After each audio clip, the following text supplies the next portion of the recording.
Hello and welcome to the first Content That Converts podcast. I'm Luke Bunnell, a journalist and content creator. We want your content to be seen by your ideal customers as educational, engaging, and strong enough for them to seek out your business. So the aim of this podcast series is to help you understand what it takes to turn your content into a lead generating machine. In this episode, we're talking about search engine optimization, or SEO. Basically, it's the process that gets your business on page one of search engines. And if you're not on page one, you're in trouble. According to SEO strategist Backlinko, less than 1% of searchers bother to navigate to the second page of Google. And if that wasn't reason enough, SEO also gets 1,000% more traffic than organic social media. But while SEO gets eyes on a page, it doesn't necessarily convert a reader.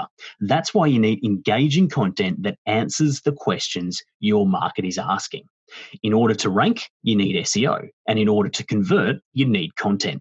So let's find out how to create epic content with SEO in mind.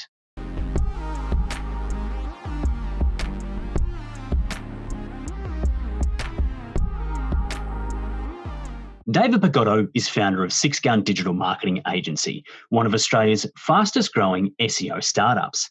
Having worked with Australia Post, Ray White and others, David knows what needs to be in content to satisfy search engines. So let's find out more about him. My name's David Pagotto, and I'm the founder and managing director of SIXGUN. SIXGUN is a digital marketing agency based in Melbourne, and we look after SEO, Google Ads, and paid social for our clients. I started SIXGUN because I wanted to create a win-win-win agency, an agency where the client's winning, the staff is winning, and as a result, the agency wins. And essentially, we help clients get epic digital marketing performance, plain and simple. I'm very keen to get an understanding from you who's right and who's wrong. Our Story League does a lot of copy for websites and web designers. That industry tells me that absolute max, you need 150 words per page. But my understanding is that probably doesn't do a lot for SEO. Can you dispel their myth for me? Well, I think, there definitely has to be a balance here when you look at this. So, as an SEO person, yes, long-form content has a strong relationship with ranking performance. So from my perspective, I always want to get the most amount of content on there. But that obviously has to be balanced with design. It has to be balanced with user experience. It has to be balanced with engagement. So the idea of, there is this magical number of words that makes everything work isn't really, factual. Yeah. So I think the best way to consider it is, there's no reason why you can't have a very well-designed page, that it has high levels of user experience. It also has a higher level of quality engaging content. The idea that you have to have a good design and minimal content, or you have a bad design with lots of content doesn't really play anymore. There's lots of creative ways to get good content onto a page and to crank up that number. And I mean, to throw some numbers out there in terms of, some guidelines that we use for, standard pages, whether it be a service page on a website, for example, we're really looking at that 400 to 500 word minimum amount. Now, there's lots of things that can make up that amount. So, for example, you can have things like, FAQs that have, like an accordion style drop down when you click on them and things like that. Toggle list. Yep. That's exactly right. So you can do things like that that add a little bit of engagement to the page as well. But, the idea that, the page will only convert and only look nice if there's a low amount, of content on it, in my opinion, isn't the right way to think about it. What is it then? So out of those words that are there, whether it's 150 and whether they're in toggle lists or any other vehicles in which you can use, what do you pull out of that in order to then get that page ranking? There's a lot of factors in amongst how the content, works with inside the SEO space. So, length is one of them that we've talked about. There's definitely a relationship between long form content ranking performance. So you want to try to get a good amount of content onto the page, make sure it's designed well, the UX is strong, all of those kind of factors. After that, the first thing to consider is making sure that the target keywords that you're trying to rank for are peppered within that content. That includes within headings as well. So you've got, your main heading 1 tag, which should be, sitting up the top of the page. You'll have, blocks of content. Inside those blocks of content, you'll have H2 tags, perhaps H3 tags, which are subheadings. Can you just explain what your HT tags are? So H tags are basically heading tags. So when you structure content on a page, it's going to follow the format of usually having a H1 tag right at the top, which is your heading 1 tag. Then, the structure breaks down into having a heading 2 tag, which is a subheading tag, and then a heading 3 tag, which is another form of, lowered down the hierarchy subheading. And then, there's H4, H5, H6, and things like that. So you've basically got this structure that you can use within the page. And when the website's getting designed, the designer will basically set the sizes for all of these different H tags. So you'll have a H1 size, H2 size, H3 size, for example. And usually H1's the biggest, H2 is the second biggest, H3 is the third biggest, and so on, in terms of how it works. And then in amongst those headings, you've obviously got the raw copy itself.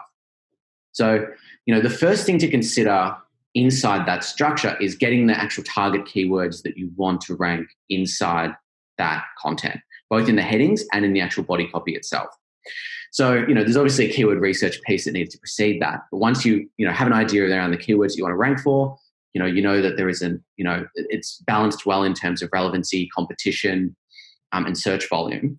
You can start to kind of pepper those keywords into the copy itself, and begin to kind of expand on those type of concepts. So what comes first in this process then? Because again, I go back to working with, say, digital marketing agencies and web designers, and they'll always tell me that the first piece that needs to happen is the copywriting, where I always sit there and think, okay, well, we can do a project that's 1,000 words long, or we can do one that's 100 words long. We don't know what you need. For you, in your mind, what's the natural process? Is it SEO first to understand the keywords, then the content, then the web design, or what's another machination that might be? From my side, it definitely starts with a keyword research piece. Now, that gets bundled together with really, from your perspective, understanding who the audience is. So, keyword research from an SEO perspective, yes, we're looking at relevancy factors, we're looking at search volume, we're looking at competition, we're looking at all the things that are, the spreadsheet numbers. But also, you need to make sure that there's that engagement piece, that we're writing the right type of content that ties into those keywords as well from your side, for example. So, I think that strategy and keyword research piece, which kind of gets bundled together, should really be the first thing. Explain what you do for me there in your SEO strategy. When you start a keyword research piece, the first thing to consider is probably common sense. So, a lot of brands that we work with, it's very clear what keywords that they'd like to rank for, and they should be ranking for, and what people type in. So the first thing to consider is, if you have a business that is reasonably straightforward in terms of what people need. So, for example, to keep it really, really simple, let's say you're a plumber and you service 10 suburbs around, around Ringwood, for example. Ringwood and 10 suburbs around Ringwood.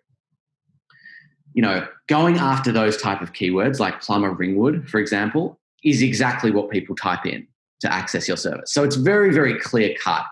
And common sense can dictate a lot of what the keywords need to be. Once you've taken, that common sense approach and kind of outlined a few of the areas that are going to be, topical, relevant, things that we want to be ranking for, you can start to look at tools like Ahrefs and the Google Ads Keyword Planner for things like competition and search volume. So obviously we want to balance the idea of relevancy with a high level of search volume. So a lot of people are searching for that term, but the competition can't be too high. So for example, if you're a mortgage broker and you want to rank for a keyword like home loan, you're not going to have a very good chance because it is just so competitive. Yeah, we've 100. I completely understand that. We tried ranking for a period of time for storytelling, but we came up against Forbes magazine and Medium and all sorts of big American beasts, and it was just never going to happen. So had to be a bit more unique than that. Yeah, but for example, in that instance, a keyword like storytelling agency Melbourne, or you'd start with storytelling agency, that would get semi-localized based on, where people are searching for that keyword. And then, having a specifier that's location-based is also something that can help bring down the competition, is something that can turn something that's difficult into something that's a little bit less difficult. Yeah, right.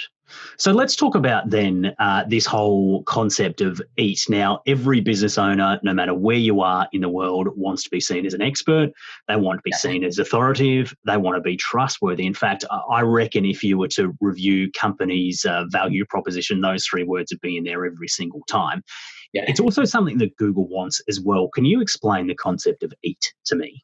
There's a number of ranking factors that exist out there. in terms of what ranks a website. And one of the big ones, and one of the things that Google is putting more energy into understanding, and it's evident in their, they have quality search raters guidelines that you can have a bit of a read through and see how their manual reviewers of websites actually determine what is high quality. And they talk a lot about 8 in the latest iteration of that. So it's something that they're really honing in on. But essentially, it's the idea of, when you go to a website, everyone has an impression of what that website is saying. Do they have the expertise? Have they been doing it for 20 years, 50 years, 100 years, which some businesses have? Do they have the authority in the space in terms of, the content that they're putting out and what's displayed? And is there that level of trustworthiness with things like, contact details and phone numbers and, customer care, guidelines and shipping return pages and all this kind of stuff that as a user, we automatically look at a website, and can say, oh no, this looks a bit dodgy. Or we look at a website and say, no, this looks good. And Google's, making inroads into, automating that process a little bit in terms of their understanding of quality on a website. Mm-hmm. And essentially, a lot of this comes down to the content that's on the page. There's parts of it that aren't content specific, but a lot of it is content specific. And, it comes down to the way you write. It comes down to, using citations from industry bodies, for example. It comes down to, the way that you put things together so that when users read it, it's very clear that, your business, does what they're looking for, is an expert in it. There's a lot of trust because of, you've got policies and things in place to handle refunds. You've got policies in place to handle dissatisfaction if there is some. There's all the contact details readily available. All of that kind of stuff that, as human users, when we're making a decision to buy something, we look at. It's an important thing to kind of be building into the website and the content specifically. Okay, so let's break this down into channels then, all 3 of them. So if we look at them as separate entities, expertise, what are the things that need to be on a website that give the reader an understanding that who they're dealing with, who they're reading at the particular time, are experts in what they do? The expertise side of things usually comes down to time in industry. So, if you're a plumber that's been doing it for 25 years, you'd probably want to mention that on the website somewhere. And also things like, case studies, photos of work, all that kind of stuff that indicates to the user that you can do the job and you've done the job before many times without really, any question whatsoever. How do you build your authority? These kind of intertwine a little bit in terms of how, they kind of get bundled together. But, authority might be something like, you won a local business award because, for customer service because you had this ridiculously good reputation in industry. You've also managed to build, 35 all 5-star Google reviews, for example. So a few of those kind of trust signals. And trustworthiness as well. You've mentioned the customer case studies, et cetera. Is there anything else that needs to be involved in that channel? Things like contact details. Things like, those return policies, satisfaction guarantees, the kind of things that indicate that, we've got your back. If there's a problem, we've got your back. If you can put all 3 of those in place, what's that going to do for a website? Ultimately, it's one of the factors that, it helps from a number of different perspectives. It helps from a conversion perspective, which is massive. But it also helps from the perspective of, it helps from the conversion perspective. It helps from the perspective of keeping people engaged on the website. Once they start reading some of these bits and pieces, they're likely to stick around longer, which is also a ranking factor in itself. But then just directly, having the kind of content that mentions that, you've been doing this for 25 years and none of your other competitors in your area have, for example, or, you've got, a customer care policy where if you're not 100% satisfied, we'll give you a refund. Or if you have a phone number where no one else does in the industry, based on what it is, for example, if it's e-commerce, because a lot of people don't like to have a phone number in e-commerce, all of these little bits add up to showing Google that, hey, like these guys are doing these things better than their competition, and we're going to give them a little bit of a ranking bump as a result of that in that particular kind of ranking factor sector.